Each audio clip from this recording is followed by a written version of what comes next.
Oi pessoal, eu sou o Júlio César, no primeiro ano do ensino médio aqui no Compa. Olá, eu sou Giovana Mota e estudo aqui no Compa no 8º ano. Bem-vindos a mais um episódio do CompaCast, o podcast do Compa. Hoje vamos conversar com um profissional da área da saúde, que é médico, cirurgião e gestor. Nosso convidado de hoje é o Dr. Luiz Paulo, um ex-aluno aqui do Compa, que possui uma longa trajetória na medicina e gestão hospitalar. Estamos muito felizes de receber sua presença aqui. Seja bem-vindo. Bom, eu que agradeço, sempre uma honra e uma grande felicidade vir aqui nesse colégio, onde eu passei um dos melhores dias da minha vida. Vamos falar sobre sua formação em medicina, seus anos no Colégio Compa e sua atuação na área da cirurgia e gestão hospitalar. E, claro, entender como a educação e as experiências aqui no colégio moldaram sua trajetória profissional e pessoal. Este é o CompaCast. Não esqueça de seguir nosso podcast no Spotify, Amazon Music e YouTube.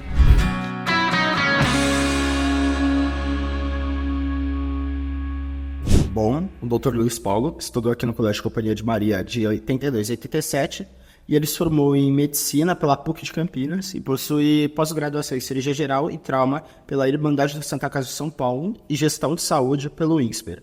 Ele atuou como médico cirurgião e coordenador médico em diversos hospitais, como a Redditor, DASA, Leforte, Beneficência Portuguesa e o Hospital Municipal do Campo Limpo. Atualmente, ele é gerente médico no Hospital Salvá-los da Vida Notre Dame. Dr. Luiz Paulo, você sempre quis ser médico? E em que momento da sua vida você decidiu seguir essa carreira? Não, eu não queria ser médico. Eu queria fazer oceanografia. Na Netflix tem um documentário de um cara chamado Jacques Cousteau. Era aquilo que eu queria fazer na minha vida. Viajar o mundo num navio. Só que isso era um sonho. No Brasil você tinha 2 ou 3 faculdades de oceanografia, uma em São Sebastião, uma no Sul, se eu não me engano. Mas é que eu sempre gostei de mar e de aquário. Mas para dizer que eu não gosto de mergulhar, então eu não segui essa carreira, ainda bem. Quando eu estava aqui no segundo ano, terceiro ano, eu fui para o lado da administração. Na minha turma daqui da escola, teve uns 4, 5 que passaram na GV, no meu ano e um ano anterior, e eu achava que eu queria fazer a parte administrativa. Que no fundo, hoje, eu faço a parte administrativa. Meu pai, ele pediu para eu fazer um teste vocacional, e eu fiz esse teste. E deu medicina em primeiro. E oceanografia em segundo. E eu, no primeiro ano que eu saí daqui, eu fui fazer o cursinho já para medicina. Eu fiquei um ano de cursinho e eu passei na faculdade. Mas eu dou algumas palestras para jovem, assim, em escolas, né? Dei nas escolas da minha filha. E eu falo que tem um chamado. Quando é que foi o meu chamado? E você vai saber se você tem um chamado ou não. Na minha família não é de médico. Eu só tinha um médico que era o meu avô, o Walter, ele era cardiologista. Ele faleceu, eu tinha 10 anos de idade, então eu não aproveitei essa experiência do meu avô. Meu pai tem 6 irmãos e minha mãe tem 2 irmãos. Então eu tenho mais ou menos uns 30 primos. E ninguém foi fazer medicina, só eu. Um dos tios de um dos meus primos era anestesista. E ele, um dia, eu tinha uns 15, 16 anos, ele me chamou para assistir uma cirurgia na Santa Casa de Valparaíso, a cidade do meu pai. E eu falei, eu quero ver. Eu tinha medo de desmaiar. E nesse momento, quando eu vi, eu estava no meio da cirurgia apontando e perguntando, por que você está fazendo isso? Por que você está fazendo aquilo? Por que você não faz isso diferente? E o cirurgião teve a paciência de me explicar. E é essa hora que eu senti o chamado. Falei, putz, eu achei que eu ia desmaiar com sangue, e de repente eu estava querendo pôr a mão no sangue. E aí foi essa hora que eu decidi que a minha carreira ia ser essa. Doutor, a sua formação no Colégio Compa teve alguma influência da sua escolha profissional? Como essa base educacional mudou a sua trajetória? Não foi diretamente, mas assim, eu tive uma excelente educação aqui. Meus professores aqui do Compa, eles eram vários professores doutores da época. Que professor doutor era um título extremamente difícil. Tem um que eu me lembro bem, é o Dr. Vitor Neme. Ele era um químico famoso no mundo inteiro. Ele ia em congressos em todo lugar do mundo e contava isso pra gente. E era meu professor aqui do colegial. E no fundo, a base educacional do Compa moldou o meu caráter. Então, para ser médico não é fácil, você tem que ter resiliência e coração, e aqui eu tive isso, nessa base principalmente religiosa, que eu achei extremamente importante. Hoje eu não sei se como é que está esse tópico aqui nas escolas, né, católicas. Depois você vai ver, eu fiz Santa Casa de São Paulo, que é uma escola católica, eu fiz a PUC de Campinas, que é uma faculdade católica, que é Pontifícia Universidade Católica de Campinas. Então, esse ensino religioso me seguiu praticamente a vida inteira. Como foi sua experiência em relação à faculdade de medicina? Primeiramente, assim, a faculdade de medicina, são 6 anos de estudo, certo? Ele é um período integral. Então, é das 7 da manhã, 5, 6, 7 da noite. Você não pode trabalhar como médico durante a faculdade, porque você não tem a habilitação. Então, você não pode trabalhar, ou até pode, durante os seus estudos, em alguma outra coisa. Mas é extremamente puxado. Então, é basicamente o dia todo. Eu fiquei com 199, né, alunos, 6 anos direto, o dia inteiro. Então, basicamente, eles viraram meus irmãos, pelo menos a maioria, né? Viraram meus irmãos. Conheço o nome do pai, da mãe, dos filhos. Fui em casamento de todos. Enfim, hoje, todos os anos a gente se reúne e junta a turma o máximo possível. Vira uma grande família. Todos se ajudam. Agora já está na 2ª geração. Alguns filhos já estão fazendo medicina. E basicamente uma família que você vira. Em 1990, quando eu entrei na faculdade, eram 78 faculdades que existiam no Brasil. Hoje, você tem 389 faculdades. São 25, quase 30 anos depois, de 90 até 2024, são 34 anos. A população do Brasil não quintuplicou, o número de faculdades quintuplicou. O que isso ajuda? Na minha época para você passar numa faculdade de medicina, eram poucas, 78 no Brasil todo, tinha uma média de 50 a 90 candidatos por vaga. Então passava só quem estudava, que era bom. Hoje, não que não seja isso, mas assim, a USP hoje, se você prestar medicina esse ano, são 125 médicos candidatos por vaga. Mas tem faculdade que você nem vestibular faz. Pra ter uma ideia, as faculdades particulares, tem faculdade que custa 15 mil reais. Para você se formar médico, é um investimento de mais ou menos R$1 milhão. Mas se eu for entrar na USP é de graça para você, alguém pagou para você estar lá. É um custo de mais ou menos R$1 milhão por médico. Isso você não ganha no primeiro ano. Então, é um investimento que você e a sua família faz, que quando você vai escolher e não sentir o chamado, ou não quer, ou não veio de uma família de médicos, você tem que pensar. Existem ajudas que você pode ter. Por exemplo, o crédito educativo. Na época tinha o crédito educativo. Então, na minha turma, 50 ou 60 alunos não tinham condições de arcar com $500 por mês durante 6 anos. Eles tinham um crédito educativo que o governo dava, emprestava e você pagava depois. Então, você pode fazer isso. Eu não lembro como que chama agora, tem um sistema, é um empréstimo que você tem que pensar na sua cabeça, são R$1 milhão que eu vou pagar, ou teus pais vão pagar, e você não vai conseguir trabalhar nos 6 primeiros anos para te ajudar. Eu fui fazer uma faculdade fora de São Paulo, então você tem um custo de morar fora, de transporte, alimentação, que também se soma ao seu custo. Você tem que fazer o cálculo da profissão sua daqui 15 anos. Não pensando agora. Não olha hoje, não olha para trás, olha para frente. O que o mundo vai estar daqui 15 anos? Basicamente, o mundo daqui 15 anos, vou dando uma dica para vocês, terá, pelo menos no Brasil, quase 50% de idosos. Talvez trabalhar com idoso seja uma boa coisa. Então, quais aspectos você gostaria de pontuar sobre o exercício da sua profissão, né? Medicina. Tem coisas que não tem preço. Se salvar a vida de alguém, te devolver teu pai, teu avô, teu marido, teu filho, isso não tem preço. Mas não é fácil. Trabalhei com trauma, então você vê pessoas acidentadas, você vê muita coisa. Pessoas jovens, pessoas idosas falecendo, enfim. Mas assim, eu não consigo entrar num quarto de uma oncologia infantil. Eu começo a chorar. Eu não tenho coração. Eu não tenho capacidade disso. Alguém tem que ter, claro. Mas é difícil, não é fácil. Você leva os problemas para casa dos outros. Com o tempo você consegue tirar um pouquinho isso do seu coração. Mas não tudo. O número de alcoolismo entre profissionais da saúde é maior do que as outras profissões. O número de uso de drogas, não, ele é mais ou menos igual. Embora alguns médicos tenham acesso, principalmente a analgésicos opioides, que é uma epidemia que existe no Brasil, ainda não tanto, mas nos Estados Unidos é uma epidemia, você tem um acesso maior. Então, um acesso maior a sua chance de ter problema. Então, assim, ela recompensa muito, mas ela te custa bastante. Além de medicina, você também se especializou em gestão de saúde. O que te motivou a buscar essa formação e como ela contribuiu para a sua atuação no dia a dia? Eu fui para a gestão basicamente por sorte.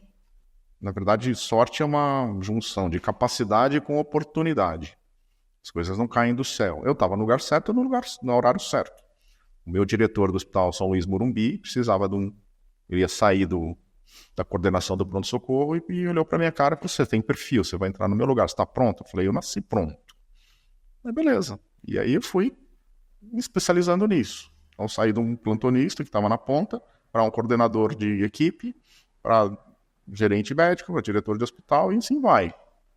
Mas o principal é como é que contribui isso na sua atuação ou no seu dia a dia? Você deixa de atender um paciente por vez para atender 10, 20, 50, 100, não diretamente, mas assim, você zela pela qualidade de um hospital, de uma equipe, para que os seus conceitos e conceitos médicos atinjam mais gente. E isso sucessivamente até o Ministério da Saúde, que você planeja milhões de atendimentos. Basicamente foi isso. Entendi. Interessante. Hoje tem vários cursos de gestão. Então o médico se forma, ele acaba indo ou para uma especialidade ou para gestão, porque ele vê um diretor do hospital, acha, pô, aquilo é fácil. Não é fácil. Nada é fácil.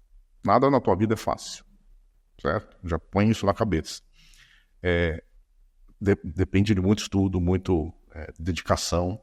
E quanto mais você tem uma formação médica, ou seja, eu passei por várias. Hoje no hospital eu sei fazer tudo, porque eu já passei por todos os lugares do hospital. Isso te contribui numa gestão. Então, você pegar um cara que tem uma formação clínica ou cirúrgica, ou enfim, médica boa, ele vai ser um bom gestor, um bom diretor. Diferente do recém-formado médico que saiu e já foi fazer um curso na GV, no INSPER. Não é a mesma coisa, embora é uma especialidade médica hoje. Qual o principal conselho que você daria para as pessoas que querem cursar medicina hoje em dia? Estuda muito, se dedica muito e pense muito se é isso que você quer. Uma vez que você entra, você não tem volta. Aquilo é apaixonante.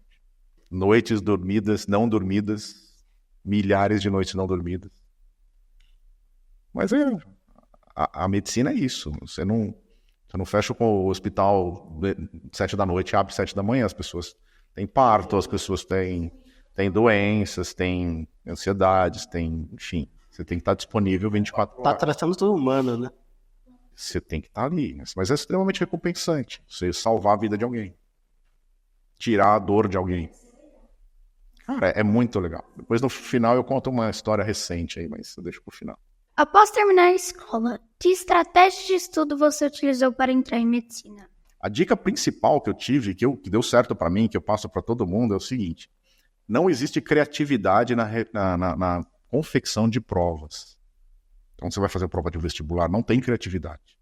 Eu pegava sempre as provas dos últimos 5 anos e estudava aquelas provas, resolvia aquelas questões. Isso tanto para o vestibular quanto para a residência médica, que é um outro vestibular muito pior. E vou te falar, 15% de todas as questões são iguais. Ou seja, eu já começava com 15% da prova feita. Então, vou te dar uma dica de estudo, fora o estudo todo que você vai fazer, pega tudo que você tiver antigo, de FUVEST, Unicamp, e refaça. É 20% igual. Hoje, com inteligência artificial, talvez não seja, mas assim, nem todo mundo é criativo. Pega a prova antiga que você bate o olho, eu bati o olho, já sabia a resposta, eu não perdi. Nem inteligência artificial criativa, né? Que é um modelo de repetição, pega na internet.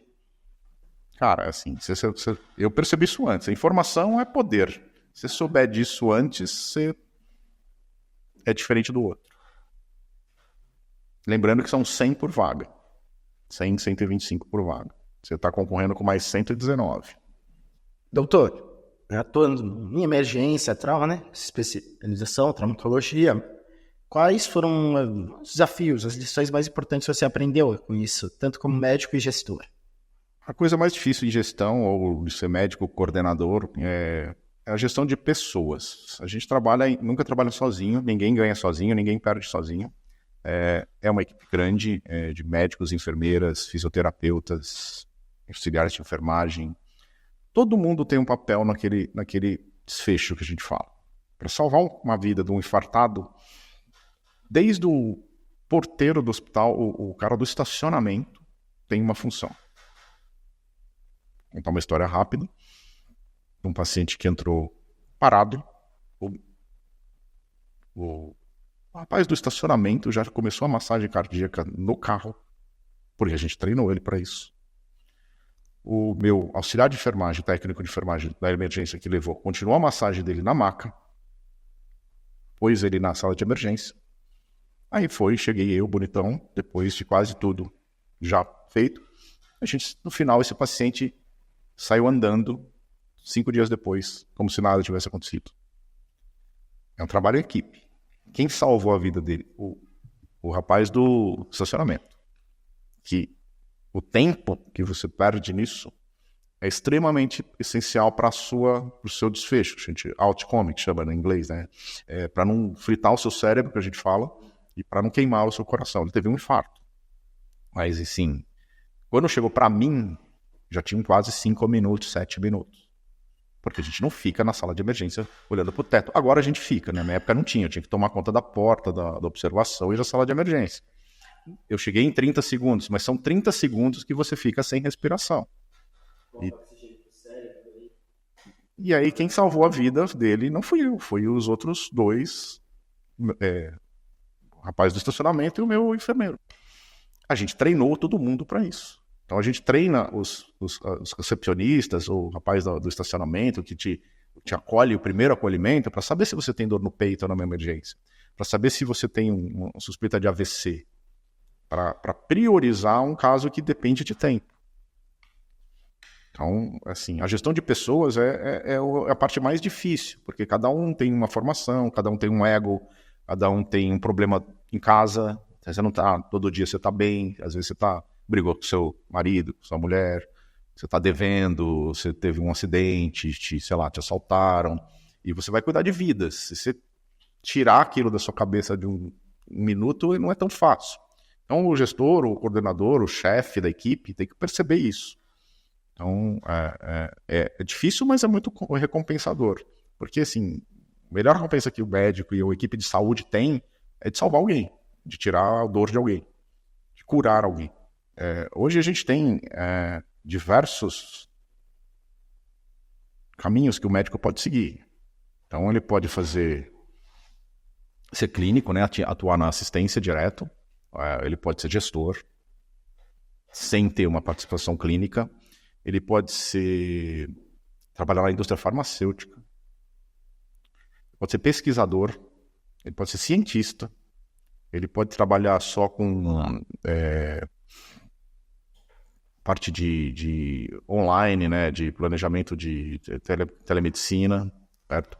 Ele pode emitir laudo. Ele tem centenas de caminhos que ele pode seguir que talvez vocês até não conheçam.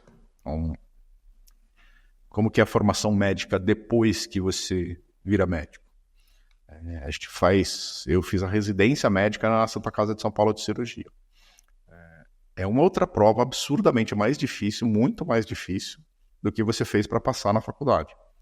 Hoje, o número de faculdades aumentou 5 vezes, mas o número de vagas de residência não aumentaram 5 vezes. Então, apenas 20% dos médicos formados fazem residência. O que é residência? Basicamente, o nome diz que você mora dentro de um hospital. Era mais ou menos o que acontecia. Mas na carreira que você escolheu. Eu escolhi cirurgia geral. São 3 anos que você fica dentro do hospital. Primeiro você chama R1, que a gente fala, é o residente do primeiro ano. E depois o residente segundo ano, terceiro ano, quarto ano, quinto ano.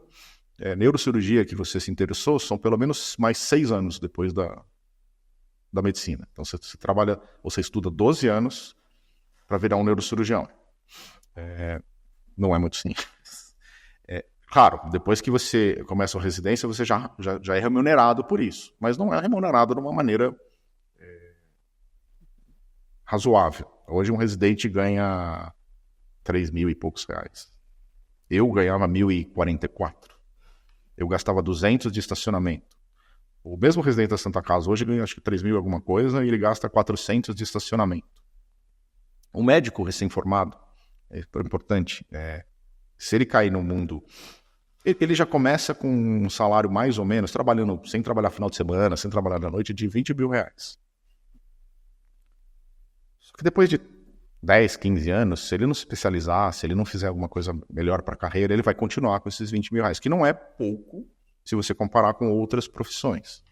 Hoje, com muito médico entrando no mercado, são 400 quase faculdades no Brasil, cada um tem 100, 150 alunos, você calcula aí, são 4 mil, 5 mil médicos por ano no mercado. Você, daqui 15 anos, vão entrar, sei lá, 200 mil médicos na sua frente. Não deve morrer muito médico em 15 anos, porque a medicina evoluiu, então eu consigo trabalhar. Uma das vantagens da medicina, quanto mais velho você fica, melhor você fica. Na verdade, quando você dobra a tua experiência, a sua eficiência melhora 30%. Ou seja, eu me formei no ano seguinte, eu tenho 100% de experiência a mais do que eu tinha um ano atrás. A minha eficiência para trabalhar aumenta 30%. Só que daí depois de 2 anos, eu vou conseguir aumentar 30%. Depois de 8 anos, eu consigo. Depois de 16 anos, eu vou aumentando. Então, hoje eu faço coisas que os meus pacientes falam assim, putz, doutora, a cirurgia que você faz é só isso? Eu falo, cara, eu levei 15 anos, eu vou aprender. Não é só isso. Parece fácil, mas não é tão fácil assim. Hoje, para mim, é fácil. Então, claro, assim, qualquer profissão que você escolher, independente de ser médico ou advogado, se você for fora da curva, você vai ser muito bem remunerado. Jogador de futebol, eu sei porque eu tentei ser quando eu era moleque, os que estão lá não são os melhores. São os mais resilientes. Aqueles que aguentaram. Eu estou aqui, sei lá, depois de 30 anos de formado, porque eu sou resiliente. Não era o melhor da classe, mas era talvez o mais resiliente. Aquele que vai aguentar, aquele que vai aprender com o erro, aquele que vai olhar e aprender com os outros. Certo? Então, assim, você tem que ter resiliência. Você tem um longo caminho pela frente. Se escolher o mais fácil, não vai ser medicina. Em compensação, se você tiver... Eu tenho pais de amigos meus da faculdade que são médicos, que têm 85 anos e atendem em consultório. Um cara que é um dos maiores reumatologistas do Brasil. 85 anos. Então, assim, 85 anos, se você... Claro, um advogado também, mas assim, se você estiver lúcido ainda, você trabalha muito melhor do que você trabalhava com 25, 30 anos. Você sai da faculdade, se entrar com 17, 18 anos na faculdade, você vai sair com 24, 25. Então, a sua carreira começa com 25, 26 anos. Então, hoje tem muita gente no mercado, e o médico não tem um plano de carreira como tem um juiz, o que deveria ter, na minha opinião. Então, o juiz é o seguinte, talvez vocês não saibam, meu sogro era juiz. Ele se forma, ele passa como juiz, ele não vai ser juiz aqui em São Paulo, ele vai ser juiz no interior de São Paulo. Mas ele tem um salário, sei lá, 25 mil reais. Ele fica lá por 5 anos. Aí de lá, depois dos 5 anos, ele vem para Guarulhos. Fica lá mais 10 anos. Depois ele vai crescendo na vida com um plano de carreira. O médico não tem plano de carreira. Todos os 250 ou 300 mil médicos que tem aqui no estado de São Paulo querem ficar na capital ou nas cidades grandes. Então você vai para a Amazônia, não tem médico. É uma carreira que não tem um plano de carreira ainda. A gente não tem um auxílio de... Se você for para a Amazônia, para Acre, essas coisas, você não tem uma qualidade de recurso que te ajude a trabalhar. Então você vai ver as pessoas morrendo, literalmente. Tudo que eu falo aqui é minha opinião, eu não represento nenhuma empresa que eu trabalho ou trabalhei. Então, doutor, hoje em dia você vê, tem um monte de série, Grey's Anatomy, não sei mais o que, mas qual dessas séries é mais próxima do real? Nenhuma. Nenhuma? Não, é assim, eu não assisti tantas séries de médico, porque assim, isso cansa a cabeça do médico assistir série de médico depois do seu trabalho. Então, eu assisti Grey's Anatomy, eu assisti muito pouco, eu achei que era muito relacionamento entre as pessoas, não era tão medicina assim. Na verdade, a medicina era um fundo do relacionamento entre os médicos. Então, uma coisa meio romântica, não é muito o meu gosto. ER, que eu achava legal pra caramba, mas ali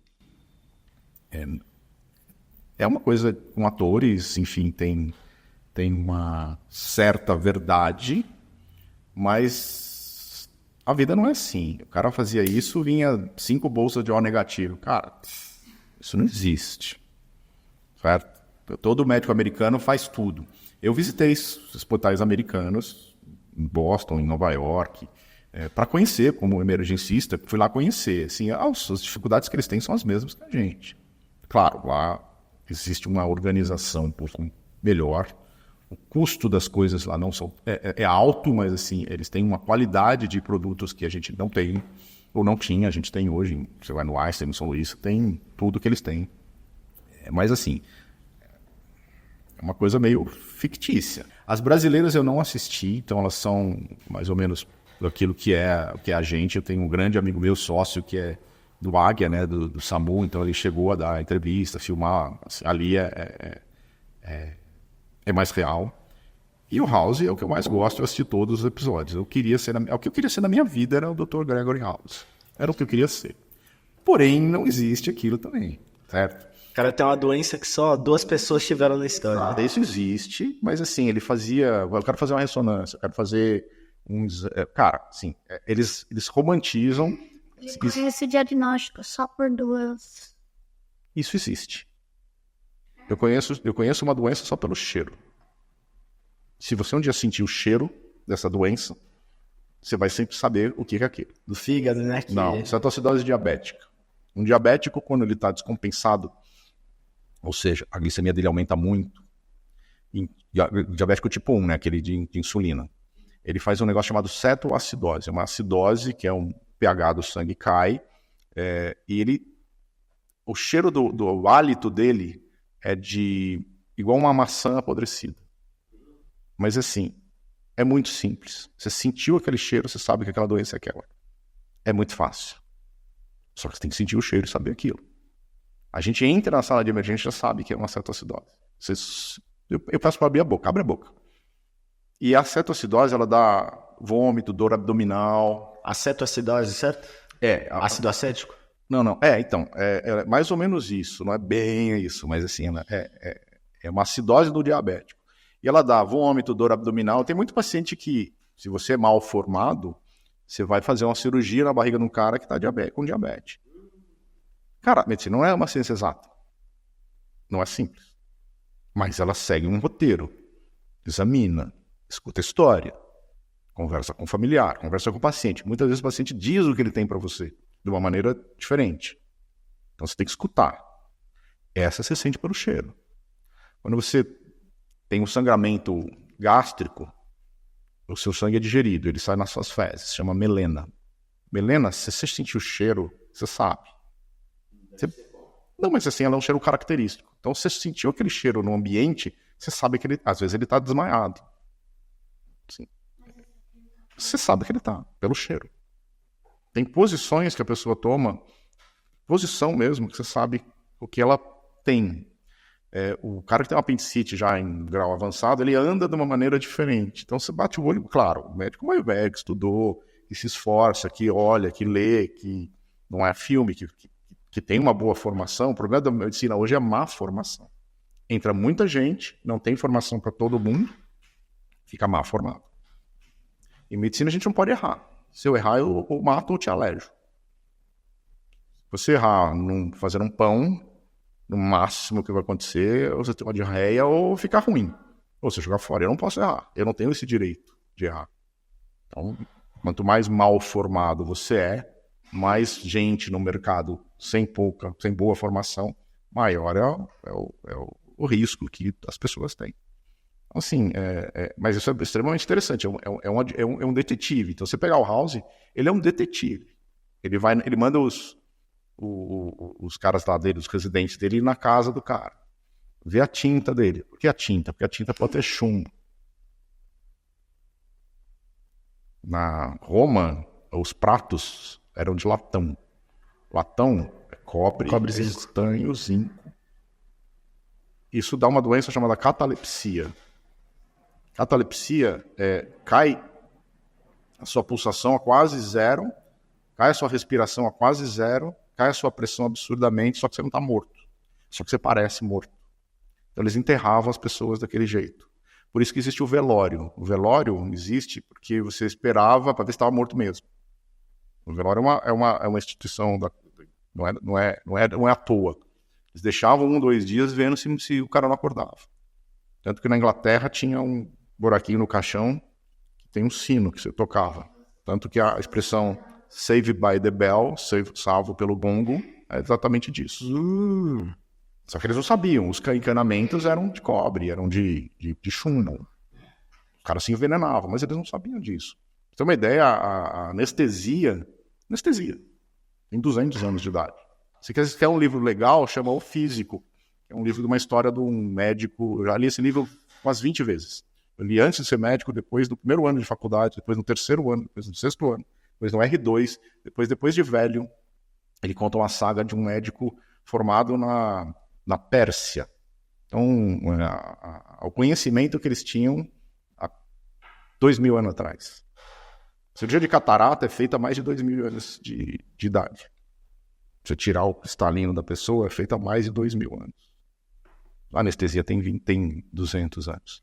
A tomografia não tem 50 anos. Então, assim, não tem uma série fiel, assim, na minha opinião. Assim, tudo são baseados em alguém que te ajuda, óbvio. Certo? Tem uma equipe médica que te ajuda.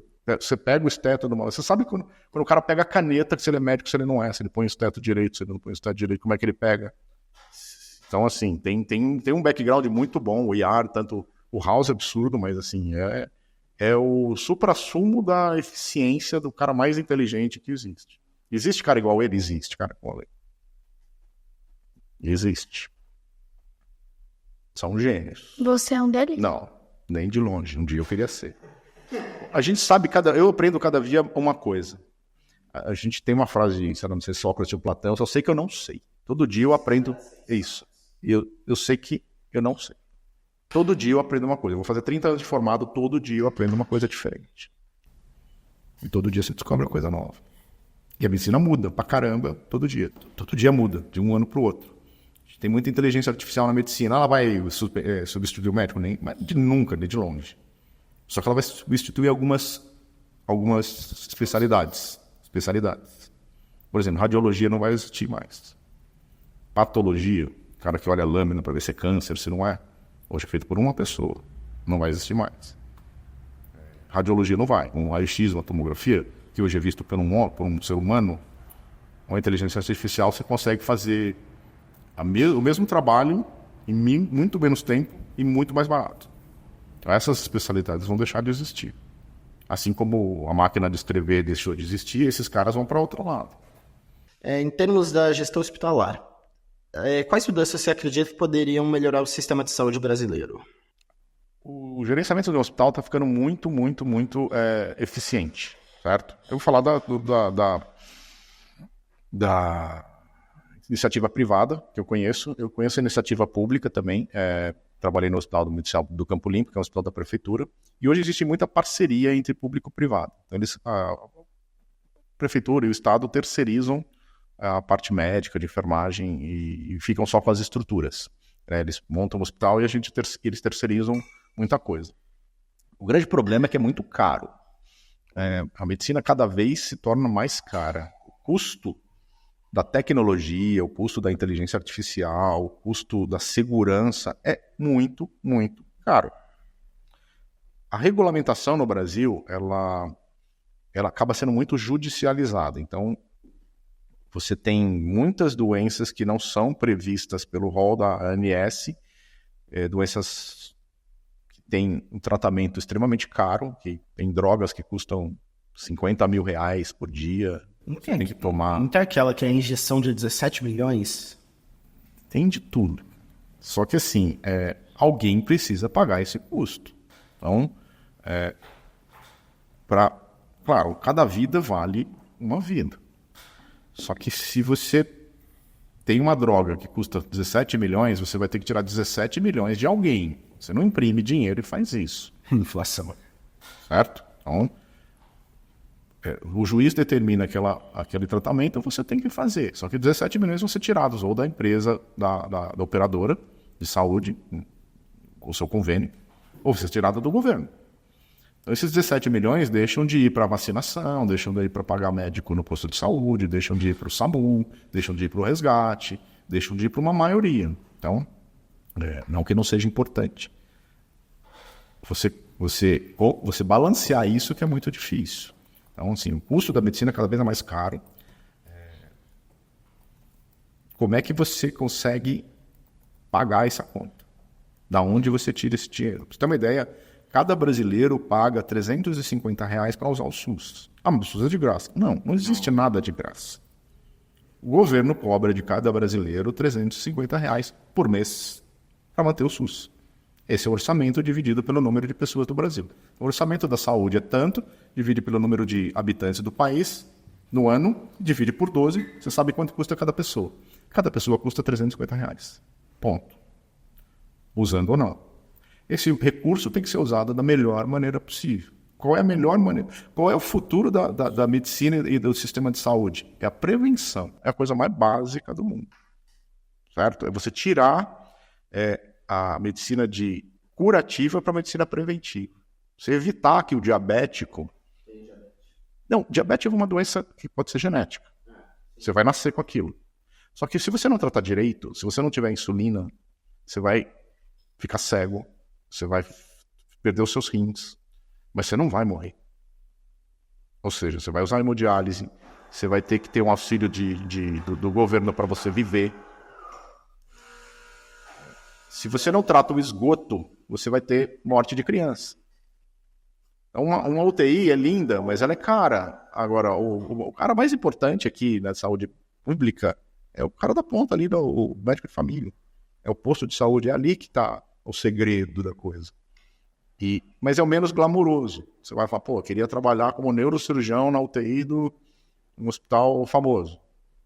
Cara, você tem que prevenir as doenças que levem do câncer, enfim, prevenir aquilo para você ter uma medicina de ponta para não muitas pessoas. Você não tem que deixar chegar lá você tem que evitar que o diabético piore, que o pé dele fique ruim, que ele tropece e aquela ferida vire como o dedo, como a perna, ele fica incapacitado. Isso é muito caro. Então, o tratamento de um infarto é caro. Mas você pode tratar o infarto antes de tê-lo. Como? Tratando sua diabetes, tratando sua pressão, tratando o seu colesterol, fazendo exercício, tendo uma alimentação balanceada. Você previne AVC. AVC, a gente tira o cara de AVC muito fácil, quando a gente trata rápido. Só que é caro. A droga que usa para você tratar o AVC custa R$5.000 a ampola. A gente usa 2. É literalmente um anticoagulante que tira o trombo. Só que você tem que chegar em menos de 4 horas no hospital.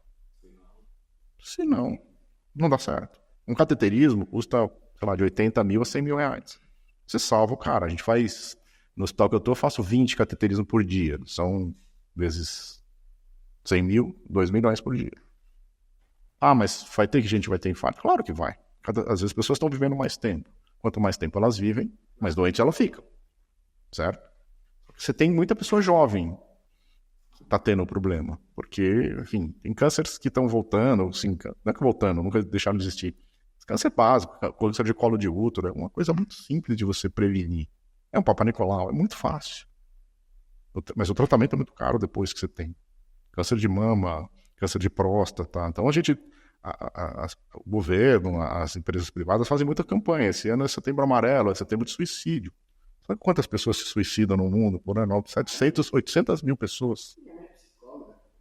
800 mil pessoas, uma a cada 40 segundos. O que a gente estava aqui em 1 hora foram 100 pessoas a cada 40 segundos. Entendeu? Suicídio se previne. Como que a inteligência artificial pode ajudar na medicina? Inteligência artificial, todas as tomografias de tórax da empresa passam por uma inteligência artificial para achar pequenos nódulos para prevenirem câncer de pulmão. Coisa que eu não veria, que o médico não veria. Então, eu tenho uma especificação de laudos. A inteligência artificial, na prática, na medicina, a gente usa muito em radiologia. Ela vai aprendendo, ela dando laudo cada vez mais fiel, mais barato e mais rápido. Em patologia e em gestão. Então, a gente, por algoritmos, você pega pacientes que são reconsultadores críticos, ou seja, eles vão muito ao médico, e você vê quais são os CIDs que ele tem e vê qual o recurso que ele precisa. Então, eu te mando uma enfermeira na sua casa para você ter uma diabetes descompensada. Por que você está indo direto no hospital? Porque eu não estou conseguindo comprar o remédio. Que remédio que é? Para mim, médico, gestor, isso é mais barato eu comprar o remédio para o cara levar na casa dele do que ele internar e ter que fazer uma amputação na perna e para o governo idem daqui 1 ano, 2 anos. Então ela faz um algoritmo de estudo de todos esses casos, todas as interações dos atendimentos médicos. Ela não é uma voz numa televisão que vai te examinar, não é bem, ainda não é assim.